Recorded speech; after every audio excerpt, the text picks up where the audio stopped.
Hello everybody, it's Shonda. Welcome back to my channel. Today we are going to be talking about the hardest parts about running a candle business, okay?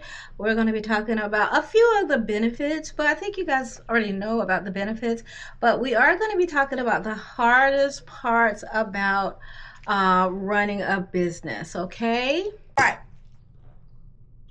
Okay, all right. So the hardest part about running a business, and this is just from my personal experience, guys, and this is not to discourage anyone who's starting a business. This is just kind of give you a heads up.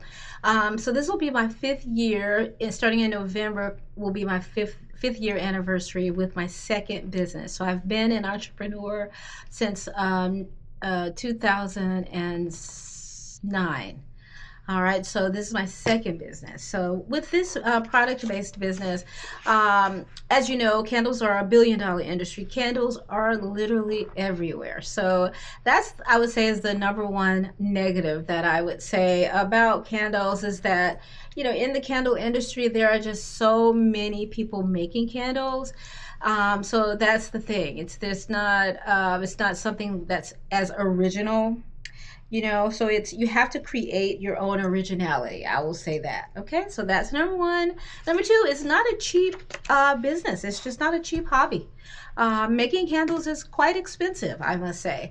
The cost of wax has increased with tariffs, and then also with the supplies for the candle jars, the candle vessels, the wax, the wicks, all of those things. It costs a lot to create candles. And so shipping for those items, if you're not getting them from Amazon, is very, very expensive. And if you're not running a luxury candle brand, which in this economy I don't think makes much sense, not to me, and that's just not I'm not buying a $70 candle. I'm not buying a $50 candle. I mean, I'm just not doing it. But there are people who are doing it, and there are people who would serve that clientele. You have to know your target market, your demographic, and what your brand speaks to. All right, but in this market, you know, it is oversaturated. It's very expensive. Those are the first two. A third thing I would say that's been really difficult for me, and again, this is just me and my personal experience, I would say is marketing. I struggle with marketing just because it's just been harder for me the older I've gotten. You know, with my first business at the time that I started it, social media was just not out. It was just not available then. It was 2009. Everything was word of mouth. Everything was like newspaper. It was, just putting a sign out by the street. I can't really remember how I built my business, but it's a 20-year business. And so now it's just a whole new ball game for me. So having to learn, that learning curve for me in particular has been challenging, but I'm a little older. So the young people, I don't think that's not a problem for the young people. That's actually a benefit. Okay, so this is just my personal experience. Okay, number 4 is getting consistent sales. That's also going to that's a challenge in any business, I think, and that those two run hand in hand. So I would say like the marketing piece, and then with the getting consistent sales. So if you're marketing, if you're running ads, like that whole piece, they kind of blend together, and that's where I struggle. So that's where I'm constantly working, constantly learning, constantly growing in those areas. Okay, so and then copycats. The candle business is just like I would say the candle business and any online business where your business is face forward can be subjected to copycats because it's social media. It's social. That means people can see something, they can imitate it, and it's easier for them to do because it's social media. They can align in a different direction with your products and your information. So that's where having everything trademarked as much as possible comes in. But in the candle industry specifically, there are a lot of copycats. So that's something that you kind of have to watch out for, and just still try to blaze your own path, really be original. Find what makes you stand out in the candle business amongst all of the millions of others, You want to see what sets you apart. Stick to it. There's enough room for everybody because people like what they like. So this candle maker may make this, she may make it that way, and that person likes that. This person does it a totally different way in a different packaging, and that persona speaks to a different person. So it's enough room for everybody. You know, we have to start having more of an abundance mindset, and I'm not working and building these businesses from a standpoint of lack and just, you know, selfishness. So I think that makes a difference in how you approach the aspect of copycats as well. And as the people who don't understand that they don't have to copy, if we all kind of adopted the idea that there's enough for everyone to be an individual, to create their own path to, you know, success, and to create products that they believe in, not just picking up someone else's hard work and taking it and running. But there is abundance. If you create it and believe it and manifest that, I really believe that. So that's kind of how I deal with the copycat thing. I just kind of go into my own path, and I've not really taken inspiration from other people. I just created something that I believed in based on what I love, and that's how I started my candle company. So it's putting together all of the things that make me who I am. All right, and then, but the last thing that I would say is challenging, I would say, is basically staying positive, because in this industry is just very easy to become, in any industry, let me just say that, in entrepreneurship in general, I think it's very hard to stay positive. And if you're like me, if you struggle with depression, and that's something that I've struggled with for, I would say, most of my adult life. You know, if you struggle with depression, you know, it's like when sales are down, when you're not doing well with your business. I mean, it could just be an easy trigger.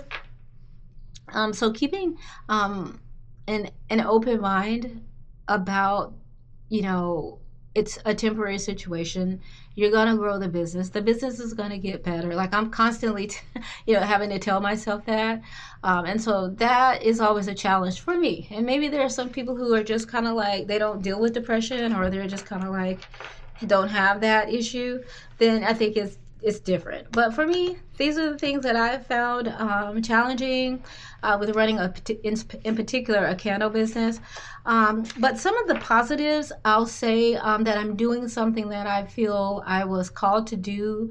I was given kind of a vision for the business before I started the business. And I'm sure many other people who started businesses, they also started that way, because that's what life is about. You're given gifts. You know, we all are brought here with gifts inside of us, with vision inside of us. And if it's up to us to tap into our fullest potential and live that out.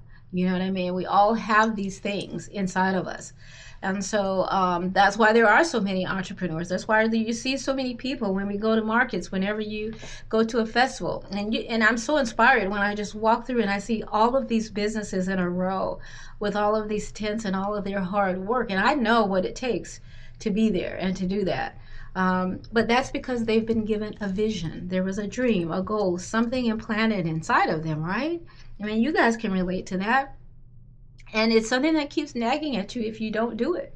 Not everybody has it, but those who do become entrepreneurs, all right? And so I think that's the beautiful thing about it. I think that's the beautiful thing about starting a business, having the courage to start it. And the thing that I'll say about that is make sure that you are surrounding yourself with people who encourage your growth, encourage your dreams, who fan, your flames. When you set a fire, they encourage it. Let's go. Go harder, go stronger. You got it. I'll help you. Where do you need me? How can I help? And not everyone will be that for you. The people that you think should be there will most likely be the ones not there. Just FYI. So your customers are not your friends. That's the other tip I can give you. Your family will not necessarily be your customers, and they will not be your biggest supporters. And that is typically true friends and family, those aren't your customers. That's not your target market. You have to sell to your target market, okay? And don't be caught off guard by that. Don't like feel any kind of way about it. It's just how it is, you know. And so that is the other thing. So there's an emotional component to starting a business, doing something outside of the box that other people can't see what that dream looks like, but you. And you're the only one who can see it, right? And it keeps you up at night. It wakes you up in the morning, and you're just kind of like constantly like, wow, you know, oh, you know I want to do this. I have to do this. How am I going to do this?